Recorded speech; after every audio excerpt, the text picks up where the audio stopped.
Welcome back to YouTube channel Time Travel is Possible. Today we get a chance to go back in time and do a redo. Everybody deserves a redo.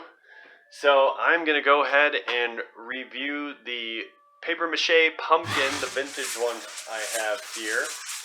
And we're going to talk about different things about this pumpkin.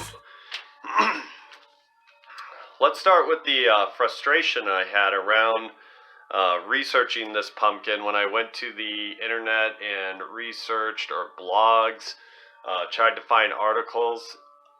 There were a lot of examples of this pumpkin on the internet as a vintage pumpkin. The problem is that there's no way to categorize exactly what year this pumpkin or even what decade this pumpkin was made in. Now, when you see people selling this pumpkin, they're going to say it's from the 30s, 40s, 50s, 60s, okay, pre-1960s usually. And they're going to be right. This is a paper mache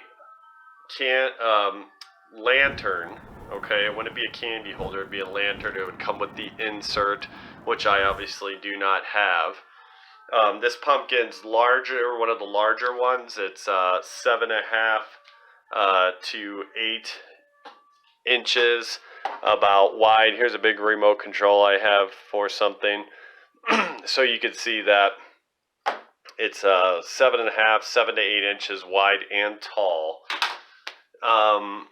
It's commonly referred to as the screaming pumpkin or the singing pumpkin.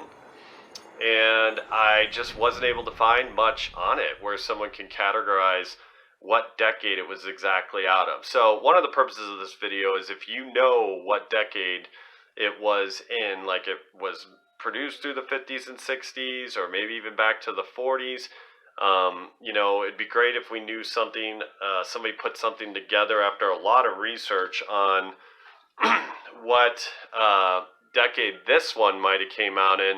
And a lot of times you could do that by finding old advertisements. I did find one advertisement or one sale on the internet where they were trying to sell it for at least $500 just because of the condition of the pumpkin, and then also it came with the box, which I think I don't have it on me anymore. I think I said it was from Hamill and Company out of Milwaukee, Wisconsin, something like that. Although I'm not sure, but you can go look at it. It's still on there right now. Obviously, nobody's bought it. It's way too much money, even if it comes with the original box. But this is like a pulp that would be put into a mold, and it'd be cool if somebody still had one of the molds and like you could reproduce them. But I don't, conceptualizing that, I don't even know if that exists or that's exactly what they ever did. But that, it's sort of like the inside's a lot like an egg carton, and you can kind of see there, or like that tray you get at McDonald's with the inside. And so that's the best way to describe the inside when looking at it. And it's a cool piece to have. When looking at the condition, a lot of them are blank. They don't have the green paint on the bottom. They also don't have the black eyebrows. So you'll find some that are just purely orange and have no eyebrow color or no green. This is a real nice example of the green one, how they did the two-tone, and you have the real nice orange here, and then on the green you have it all the way on the bottom.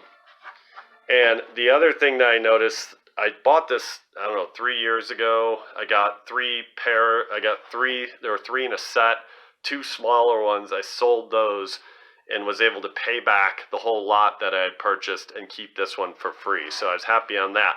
But I did notice this year as I pulled it out that this has chipped away, and that was not there before. So I was kind of disappointed in that. Couldn't find it anywhere. So not sure what happened. As you can see, the paint a little beat up on the cheeks and a little beat up on the nose. And then there used to be a candle, you could put a small candle in there. Comes with the original wire handle.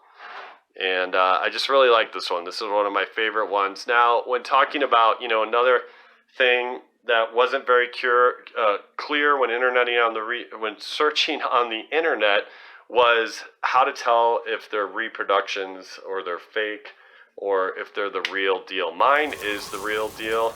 I know that for sure. And then a lot of things you could do, like the number one thing is this indentation on the bottom here.